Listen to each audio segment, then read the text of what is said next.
Welcome one and all to another day, another episode here at the Damage Report. I am John Iadarola, and I am particularly lucky for many reasons. I can't go into all of that. But today, the reason I'm lucky is that I am joined on the show by the one, the only Anna Kasparian. Anna, how's it going? Howdy, it's going well. How are you doing, John? Howdy to you too. Glad to have you here. We were having a vigorous discussion of electric charging before the show. And Anna said, and this is a quote that can never now be taken back, John, you're the first person to make a good argument. And so that also is now going to go into my Twitter bio. So that's permanent. Thank you for that, Anna. How's it going? Well, if ever there were anyone who would make good arguments in regard to various facets of climate policy, it would be you. So, well, we are actually going to try to do that today on the show. Normally, our first block is we dive into whatever like the big, usually America-focused domestic political thing is. We're not going to do that. We're actually going to be zooming out a little bit to talk about something that is arguably important, the future of our world. We're going to be talking about climate change, specifically focusing on climate change mis and disinformation today. Producer Mike did a great job of putting together a sort of broader look at the problem and some of the different forms it comes in. So we're gonna be talking about that in just a few minutes, but don't worry, if you're here for the topical political news and discussion, we've got that in heaps. Not only with Fox News being sanctioned by the judge in the Dominion lawsuit for not handing over some video, and when we show you the video, you'll know why they probably didn't want to hand it over. So that's gonna be fun. It involves Rudy Giuliani, so it's a hot mess in video form.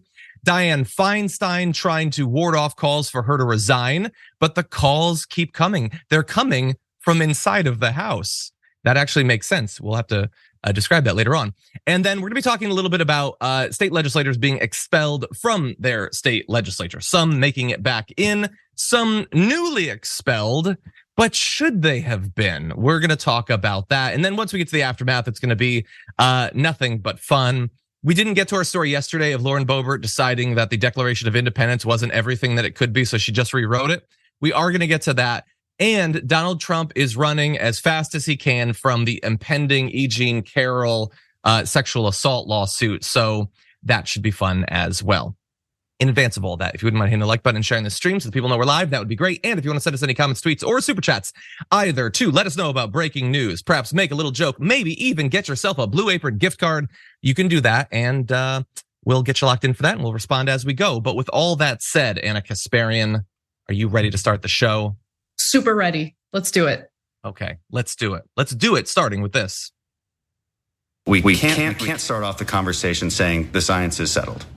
That is the wrong way to start off the conversation. The right way to have these conversations is actually listen to what the science says on both sides. And believe it or not, there's quite a bit of science on the other side. He wants control of your life. He's going to control how much meat you can eat. Can you imagine that? We really are at the altar of climate change. And don't worry, folks, I'll let you know climate change is absolutely real. It happens 4 times every year. Yeah, those are seasons. Anyway, what you heard there was climate change misinformation, or perhaps a better term, disinformation, because all of those individuals know that what they're telling you is BS. But it's a big problem, honestly. And it's time that we take stock of the different forms that misinformation of this sort comes in. Because you need to understand that, obviously, for many years, the GOP has been trying to muddy the waters around climate science, the climate crisis, while the rest of the world, for the most part, is ready to take this seriously, ready to try to fight back against what is happening to our climate and to our planet. Now, there's a lot of forms that the muddying of the waters comes in, but climate misinformation is one of the big ones. And although the form can vary, sometimes it's a religious appeal, sometimes it's making you afraid that you're not going to be able to get a Whopper, sometimes it's implying that there's good science on both sides. All of it is designed to do the same thing, which is cause you to be uncertain about that which is certain. All of the lessons that have been taught from thousands of climate studies conducted by hundreds and hundreds of climate scientists for decades in every country in the world.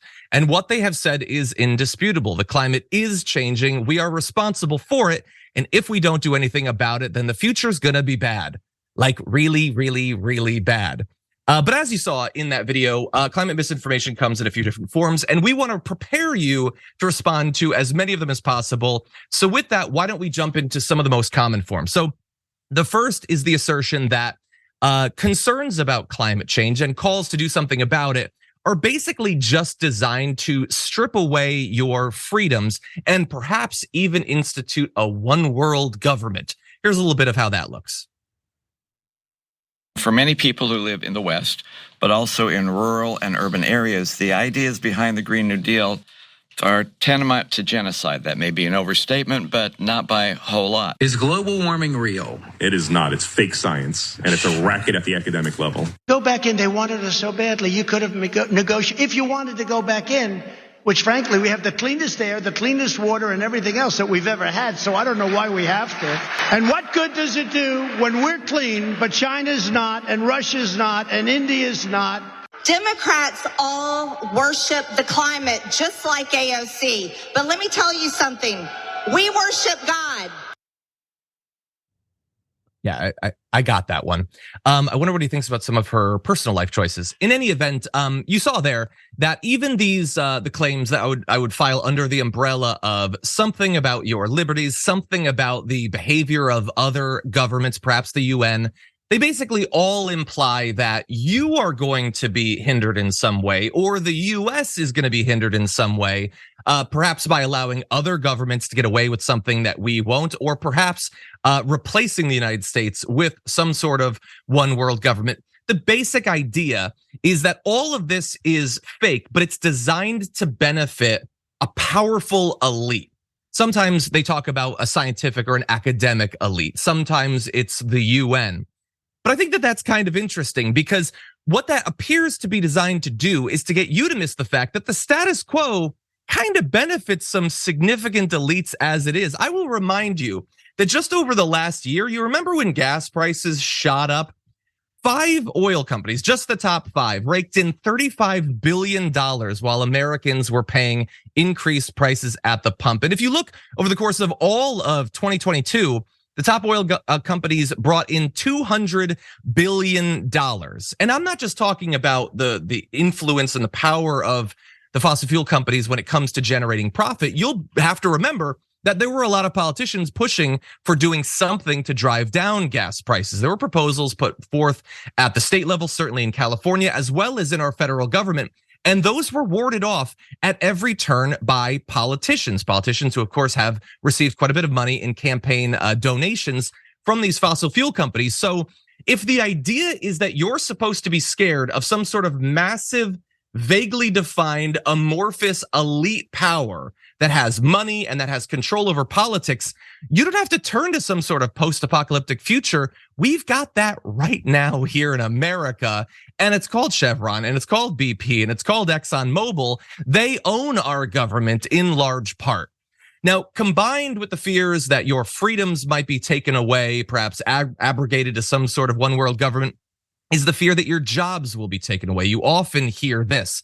You have an example here, Representative Dan Bishop saying the far left expects you to lay your job down at the altar of climate change. Sure, they'll let you keep your job as long as it doesn't dare get in the way of their agenda. But between the two, it's your job on the chopping block every time. Now, do we need to go into the fact that virtually every big climate bill, certainly the Green New Deal, has massive amounts of funding for job retraining, that people who lose their jobs as a result of a transition to a cleaner, greener economy will be retrained in other work that in many cases might produce better benefits and better pay. But also bear in mind that this argument isn't even really reflective of the status quo, because as of 2021, there were already more jobs globally in clean energy than in fossil fuels. And the comparison gets even more ridiculous when you focus on coal jobs. They love to talk about how we need to save these coal jobs. There are barely any coal jobs as it is to be saved. And if we fight against the establishment of renewable energy, a transition to perhaps renewable energy being used in both mass transit as well as personal transit in the form of electric vehicles, then we are potentially giving away tons and tons of jobs that will be developed, but they will be developed in other countries, in particular China. That is the decision, or that is the consequence of the decisions that are being made right now by right wingers. Now, obviously, there's a lot that I've thrown in the pot already, Anna. But what do you think about this argument that we shouldn't care about climate change because something jobs, something one world government? Yeah, I mean, look, I think the most relevant argument that you made was just how much fossil fuel companies control the narratives and the policy in regard to climate change. And I've grown increasingly frustrated about some of the response to climate change, even coming from the mainstream Democratic Party, because in their unwillingness to actually pass a robust and well-funded Green New Deal type policy, they have instead opted for a bill that is rife with public-private partnerships, all sorts of giveaways to corporate America, and I would venture to say not enough help to ordinary people who would need financial assistance in transitioning the technology that they use to more sustainable technologies. So for instance, this is a little different from what's happening on a federal level because this is state policy. But I think the way that Gavin Newsom and the Democratic Party in California has pushed to transition to electric vehicles might seem admirable on its face, but there is not enough financial assistance to ordinary working Americans who do not have the funds to install charging stations, who might not have the funds to give up their gas-powered vehicle and switch over to an electric vehicle. So that, I think that flaw in the way Democrats have handled the policy has unfortunately empowered some of the arguments on the right wing when they make these points. Now, of course, they make a lot of their points in bad faith, and the disinformation is very clear on that side. But I do think there is some flaws on the left that I think they should be cognizant of and maybe do more to ensure that they help ordinary people. And I think we just need to ignore the disinformation, of course, but also push the Democratic Party. Because look, the reason why I'm picking on the Democratic Party is because they have accepted the reality of climate change. But at the same time, they're not holding the fossil fuel companies accountable. Gavin Newsom in California expanded drilling and fracking leases while simultaneously telling ordinary Americans, you got to transition over to these electric vehicles. And I just can't stand that these fossil fuel companies get to privatize their gains and socialize the losses. And all of the policy that I've seen so far has focused on individuals changing their behaviors as opposed to really transitioning to renewable energy and maybe even in the short term, relying more on nuclear energy to close that gap so we don't do more drilling and fracking. Yeah, well, look, I certainly think that is true of Gavin Newsom. I think that there's a version of that for Biden too. He passed his climate bill, but he's opening up, massive areas of the Gulf of Mexico for drilling, for new drilling. Even though they have all these leases already that they're not using. There's the Willow Project and all that. I definitely think that there's we should differentiate. I think in general, that sort of climate bill and all of the massive compromises that come in that, versus something philosophically driven like the Green New Deal, which I think foundationally understands the class disparity when we talk about this. So not only in the need for subsidies, but also concerns for environmental justice, the way that the current cost of the way that we generate and use energy is not felt equally across all populations. Absolutely, yeah, absolutely. I mean, the reason why I was supportive of the Green New Deal is because it was the most robust and comprehensive policy proposal that took into consideration the impact it would have on ordinary working people who simply do not have the resources to switch over to the technologies that we need to switch over to in order to accurately and, just accurately respond to the climate emergency.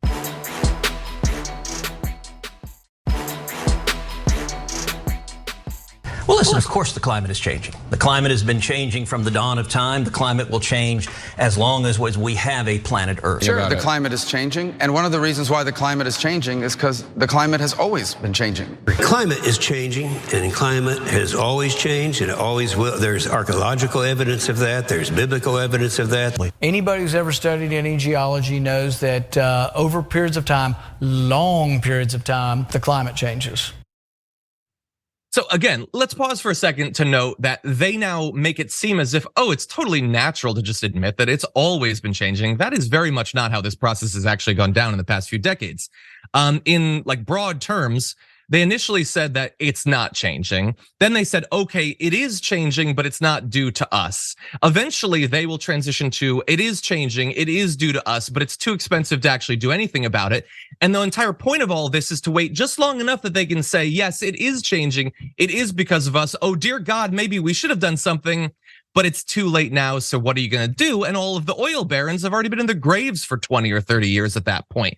That's the arc that we see here. But I do want to talk about the argument that the climate has always been changing. Sure, in some forms, the climate has been changing. Weather also changes, to go back to Lauren Boebert's point about the seasons. That isn't what's happening here, though. And while we can have a debate between climate scientists on the one hand, or right-wing shills for fossil fuels on the other hand, why don't we instead focus on a group that seems to have gotten it right from the very beginning?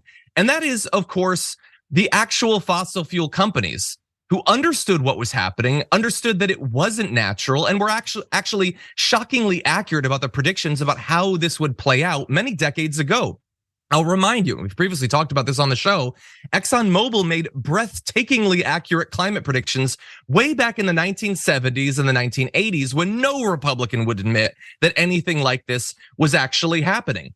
Their scientists found and detailed how global heating was human influence. And in fact, they predicted long before I saw it being widely talked about that the carbon budget for holding warming below 2 degrees Celsius over pre-industrial times, they already knew exactly what that was going to be and how we might exceed it.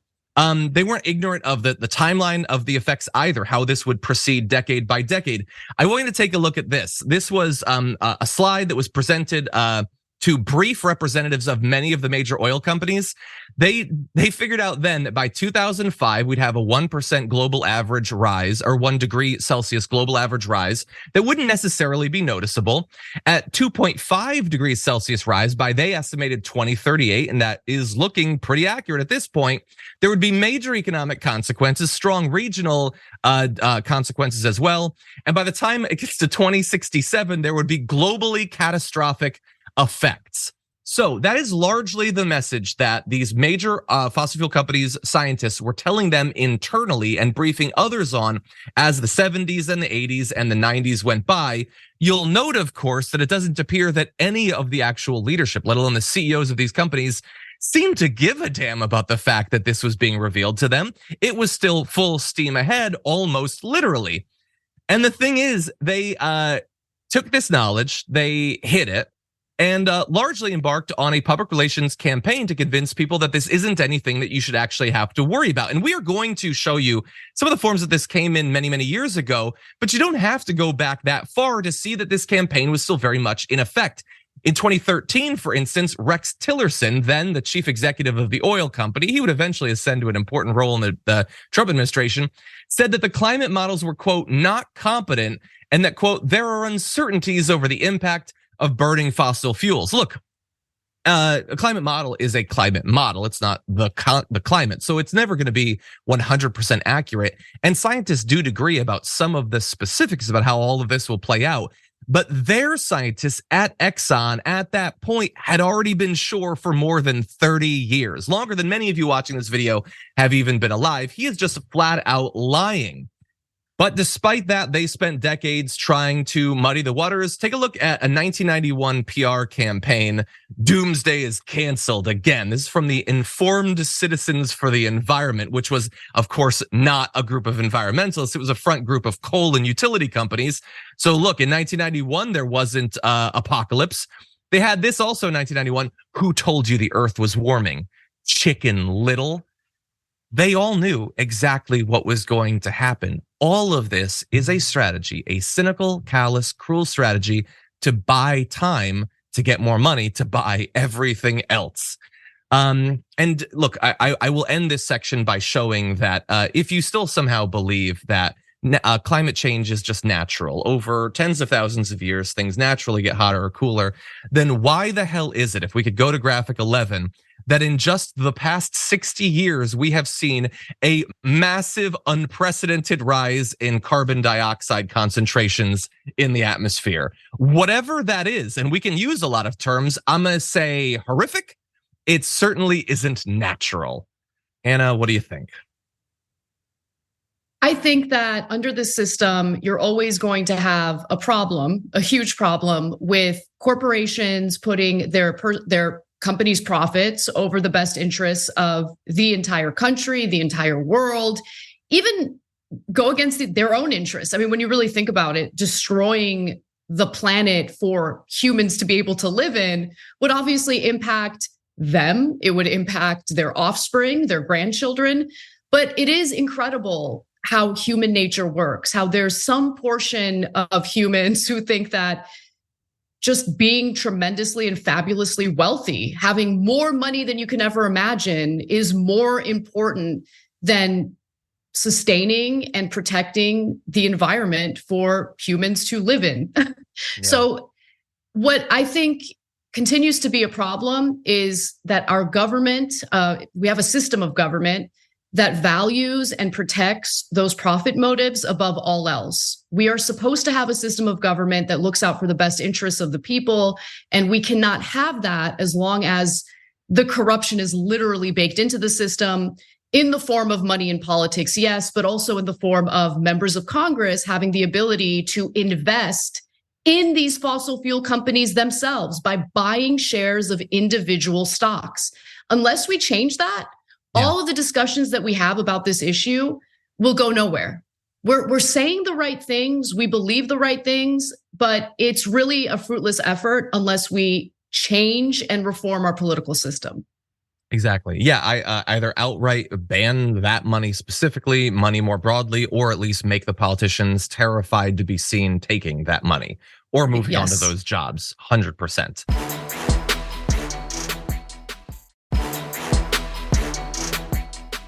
Let's move to one final aspect of this. You'll often hear from shills for the fossil fuel industry that, the climate might be changing, perhaps, but the science, it's not settled, not enough for us. We can't be certain of what's going to happen. So why don't we just wait a really long time before doing anything? You hear this a lot from politicians, actually. You hear this from Senator Mitch McConnell saying, for everybody who thinks it's warming, I can find somebody who thinks it isn't. I don't doubt that that's true. Do we think that they're equal experts when it comes to the topic? I'm not entirely sure. Here's Congressman Andy Biggs, who says, there are credible scientists who say climate change exists. We aren't sure why. There are credible scientists who say that. There are credible scientists who say it doesn't. Okay, there are scientists who say it doesn't, and I'm sure they're very well paid by ExxonMobil. That is not the same thing as credibility. And simply saying there are people on both sides can really hide how many people are on each of the sides. I want to reassure you, and I'm sure many of you already know this, that 99.9% of climate scientists agree that the climate emergency is happening and that it is caused by humans. There is no boneheaded, smooth-brained quote from a senator or a congressman that can contradict the fact that when you talk to the people who are actually working on this, they know what is happening and they know largely why it is happening. Now, generally, they are very, very humble people, and they don't like to put pressure on other people to change. I know this because I was embedded amongst climate scientists on a journey towards the North Pole. They are super hesitant to talk beyond their own personal research. But despite that, things are getting so dark that sometimes they do feel the need to raise the alarm.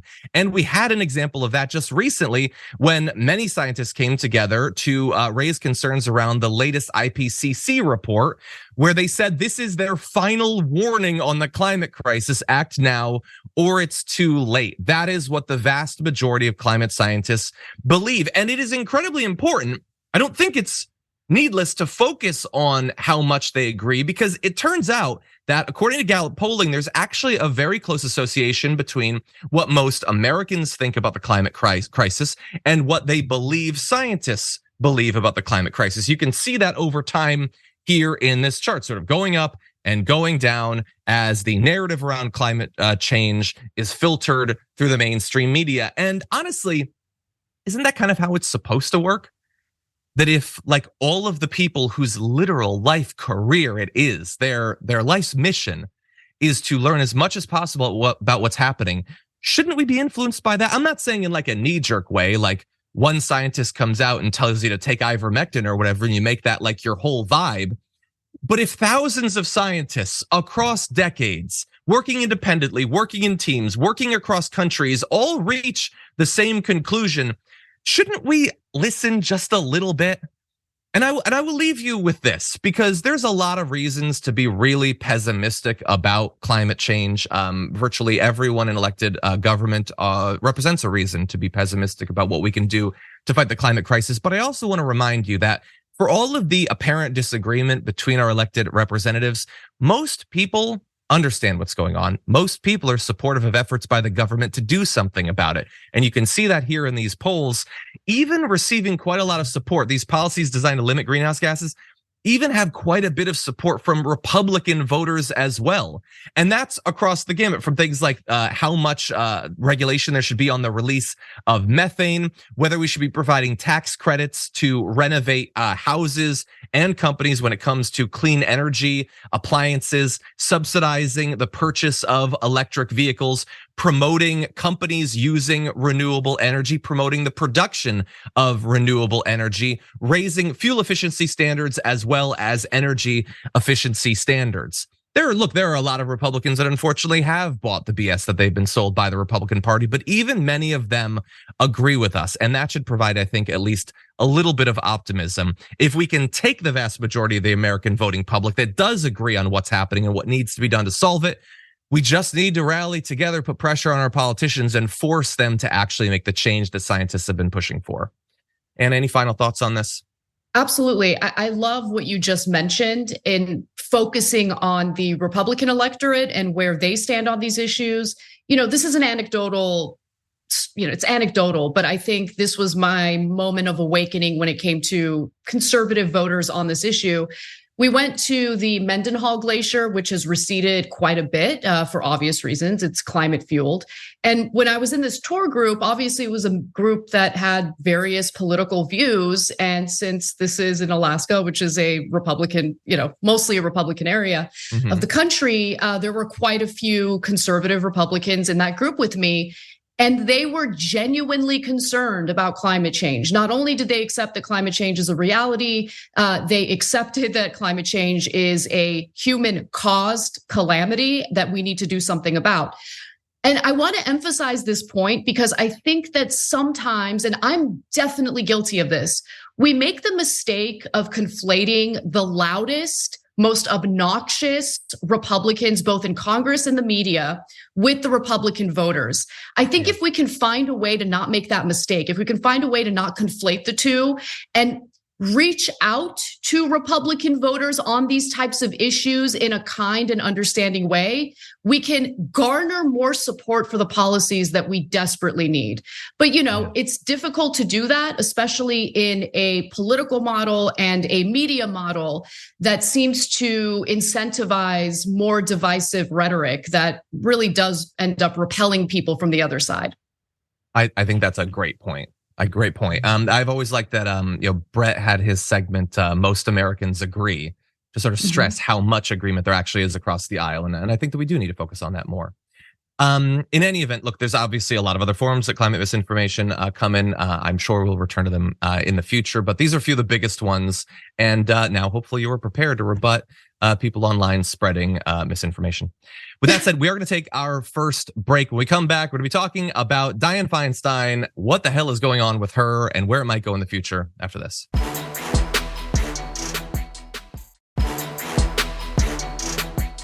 Some bad news for Fox News when it comes to their $1.6 billion lawsuit with Dominion. The judge overseeing the lawsuit said on Wednesday that he was imposing a sanction on the network and would very likely start an investigation into whether Fox's legal team had deliberately withheld evidence, scolding the lawyers for not being straightforward with him.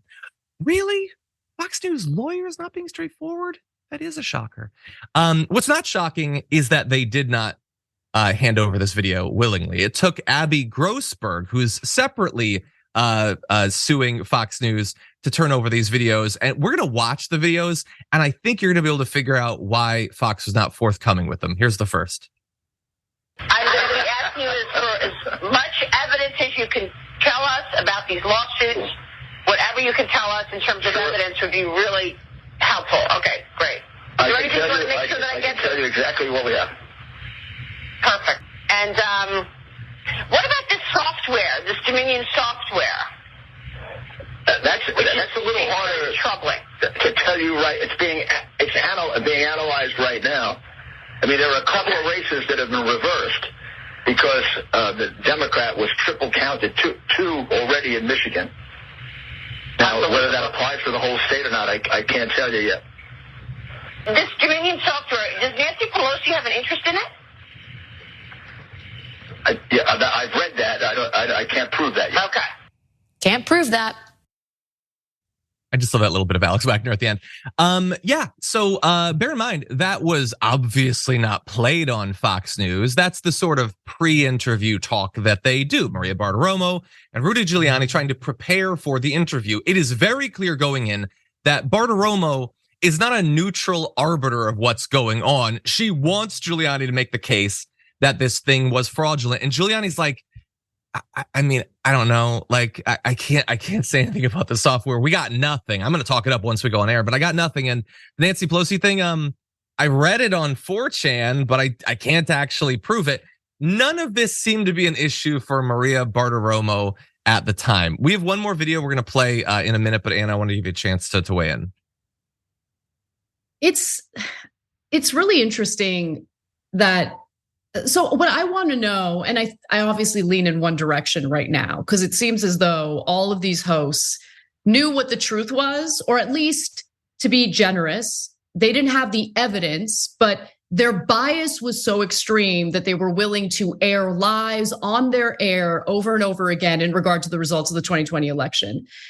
You know, bias is amazing because it blinds you to certain things, but I think this particular lawsuit reveals just how nefarious some hosts over at Fox News happen to be, because in case after case, in news story after news story, you have various members of Fox making it abundantly clear that they themselves do not believe in the election lies, but then proceed to repeat them on air.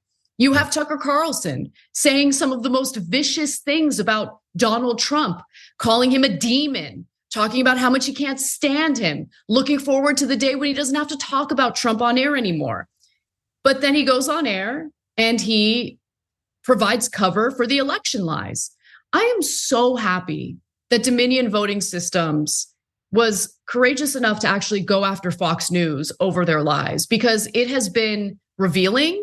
We finally have a better look at the internal workings of Fox News. And while it's very obvious that one can point to Fox News as right-wing propaganda, it was harder to provide receipts that it's just biased right-wing propaganda. Now, based on their internal conversations, it's very clear they're not interested in news. They're not interested in informing the public on the reality of what's happening in the country. They're very much agenda-driven, and they are willing to push out the most insane lies in order to accomplish that agenda. Yeah, totally. If not for, I mean, the text that we've gotten, it's the most interesting look into what happened. Like, we've previously had lawyers for Fox being like, I mean, they don't really mean what they say, but that's not the person making clear they don't mean what they say. Those Tucker text messages are amongst the most fascinating revelations we've ever had of a media figure. And also amazing. It's fascinating what it's revealed of the MAGA base, that they don't seem to care. It doesn't seem to bother them literally at all. So that was Maria Bartiromo with Giuliani. Here is a December 5th conversation she had with a Trump campaign person I think might even be more interesting. Can we just go off the record for 1 sec here? Yeah, of course. I don't want us to say it if it's not. That's why we're checking. I think they have looked at the machines. When the Secretary of State did its audit, there was a fair bit of looking at the machines. The audit came in pretty darn close to what the machine count was with the receipts. So, I don't know the outcome of those, but our understanding, again, this is from the Secretary of State's office, was that there weren't any physical issues with machines on those inspections. Again, that was on December 5th, 2020. apologies, that was not Maria Bartiromo, it was a Fox News producer, but they were gearing up to have a big conversation about like, oh, the machines, maybe they could find something. And the Trump campaign person's like, no, they looked at them. They matched the audit matched the actual thing. There are no physical problems. We got nothing. I mean, that's basically what they're, but you'll notice that was not what Fox then did a big report on. Hey, everybody, I know that we're really frustrated about what happened with Trump, but let's move on from the machines because it's been demonstrated that there's no problems with them. And so all of this reveals what Fox News was doing, what motivated what they talked about, what they didn't talk about. And I am just fascinated to see as this trial goes forward. The jury selection, I believe, is today, actually. And the trial is scheduled to begin on Monday. So I don't know, we'll see if Abby Grossberg is able to reveal some more information, if Dominion has some more things they've been sitting on, but it's already been fascinating. Any quick final thought, Anna? I agree that Abby Grossman's involvement in this has turned out to be pretty fantastic. I was skeptical of her lawsuit in the beginning, but her lawsuit has ended up being incredibly helpful in revealing some more inner workings over at Fox. So I love it. The final thing I'll say is, I just don't understand like the sociopathic nature of these people who can just lie to their viewers with a straight face and not feel awful about it. You know, every once in a while when I come across new information that debunks some of the stories that we've covered on our show, like I'm willing to embarrass myself to correct those errors. And to be sure, it is embarrassing because to me, misleading your audience and misinforming them is one of the worst things you can do in a democracy, right? In order for our democratic process to function appropriately, you need an informed electorate. To me, that's super important. But for these folks, they don't care about any of that. No, not at all. Look, we know there are people whose job it is, like at oil companies or whatever, they do horrible things that wreck the environment and ruin people's lives. They know that. They don't do anything. Like people worked at cigarette companies decade after decade after decade after decade. Like we know that there are people in all walks of life everywhere that are willing to make incredibly cruel, heartless decisions to personally enrich themselves.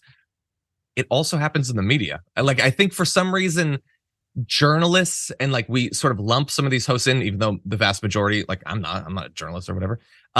We just assume, oh, that's one of the reputable things, right? Obviously, if you're a CEO at, Philip Morris or whatever, that's not reputable. No, like there are people in any industry that are willing to hurt other people to enrich themselves. And Fox has demonstrated that from top to bottom. A lot of them are willing to do that. Okay, I think we need to take our second break a little bit early. We are going to come back, though, to Dianne Feinstein, and then we're going to have a little bit of a debate about a Republican state legislator that was booted from her position. All that and more after this.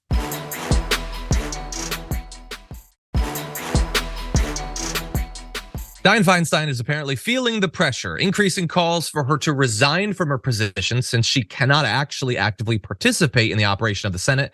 And that is significant, especially because it's holding up so many judicial nominees. She now says that she expected to return by the end of March, but was still struggling with shingles, which is a serious medical condition. In the meantime, she says, I intend to return as soon as possible once my medical team advises that it's safe for me to travel. In the meantime, I remain committed to the job and will continue to work from home in San Francisco. I understand that my absence could delay the important work for the Judiciary Committee. She focuses on that part. So I've asked Leader Schumer to ask the Senate to allow another Democratic senator to temporarily serve until I'm able to resume my committee work.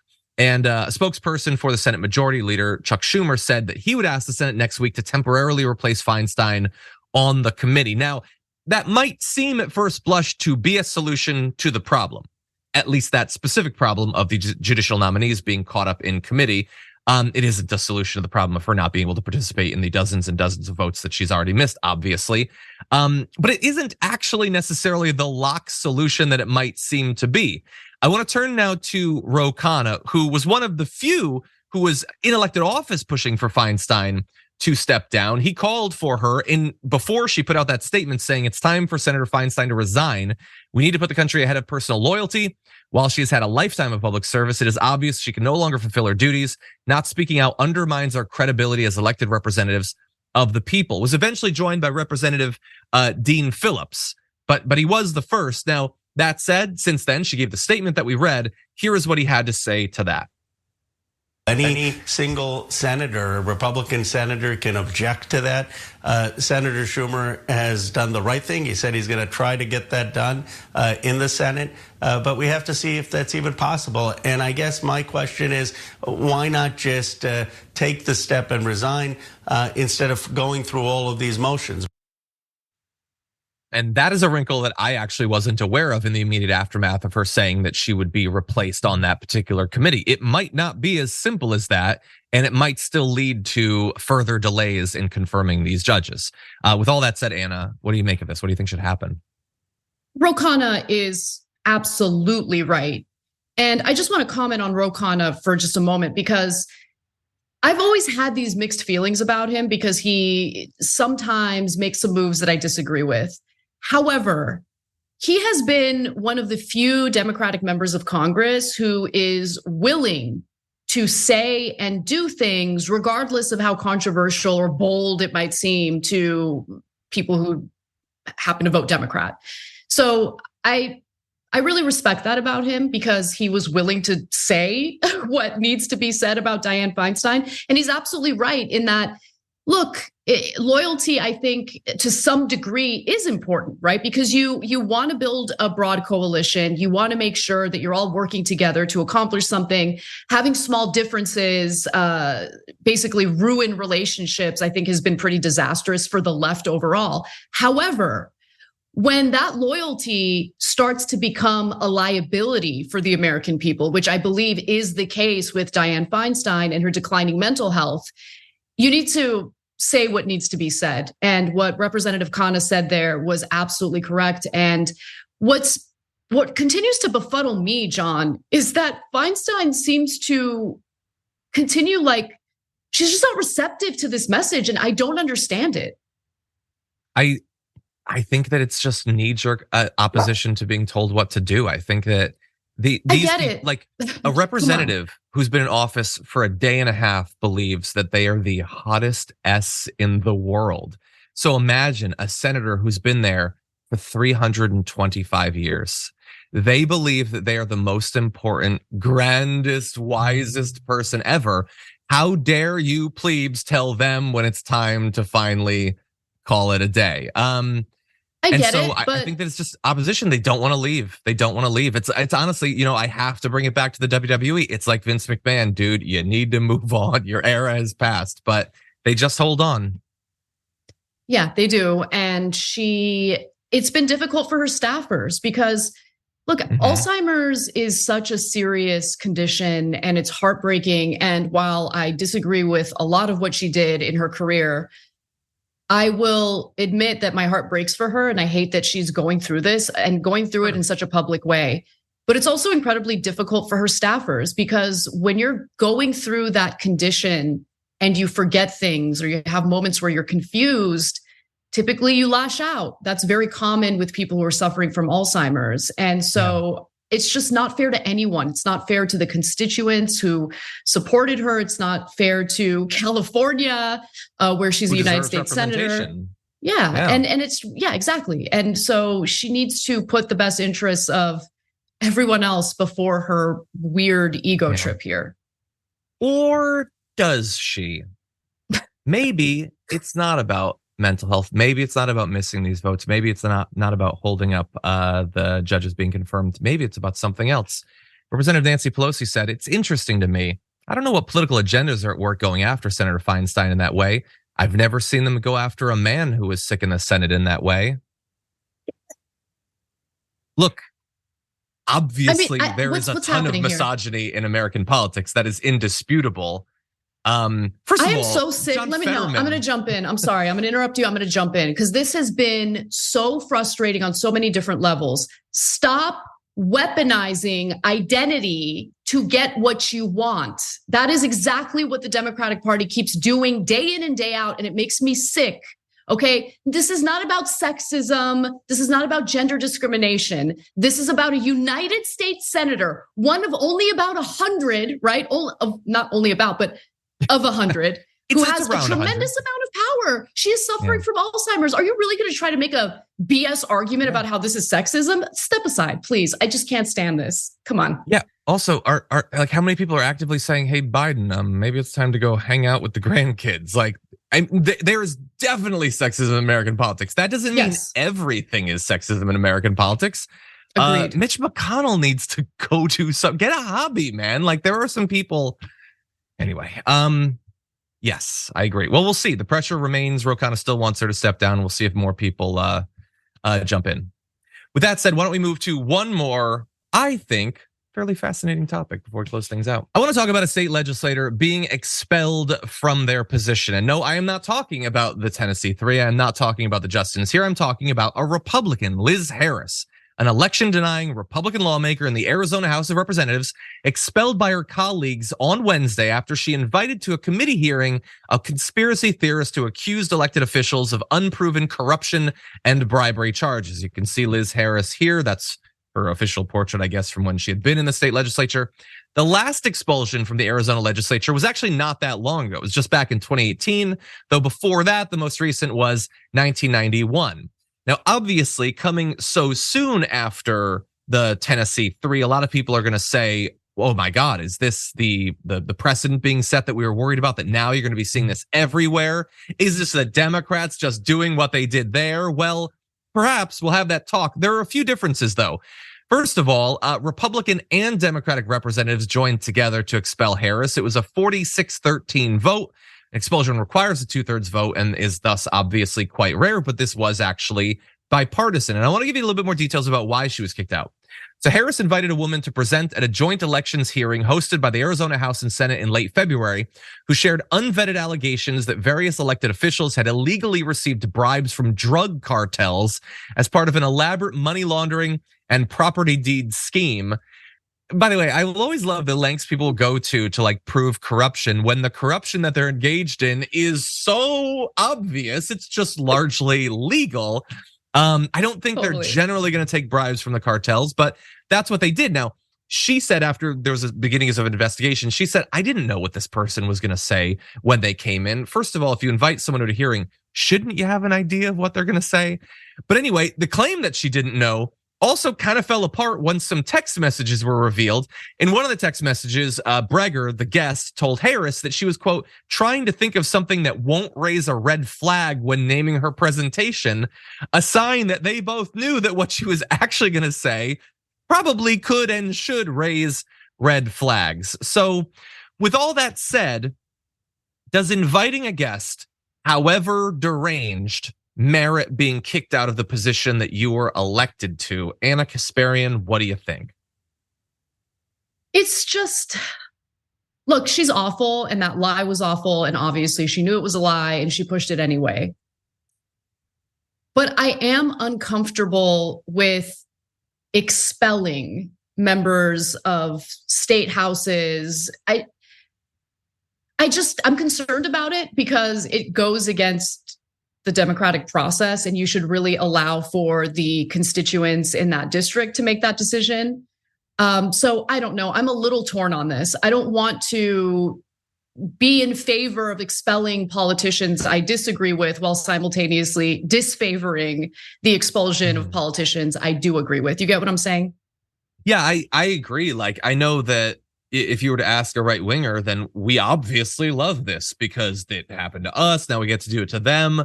And look, I'm not going to discount the possibility that maybe there's a specific aspect of this that I'm missing that justifies it. I mean, after all, Republicans did support it too, but I don't love it. And again, just like with, the Justins, expelling isn't the only option you have. Mm-hmm. Maybe have her future guests have to be vetted a little bit more carefully or something like that. Have some sort of warning or censure or something like that. To actually just straight kick them out because their guest was crazy, that's potentially a slippery slope too. So at least as of right now, I don't like this. I think that she should be replaced. Her constituents should see that she's deranged and should replace her. It's not the part of mostly the opposite party to make it happen. That's what makes me uncomfortable. I agree. Thank you. With that said, that is unfortunately all the time we have for the first hour of the show. Thank you everybody who's been watching on the linear platforms, listening on the podcast. For those of you on other platforms, there is more to come in the aftermath. So don't go anywhere. We'll be right back.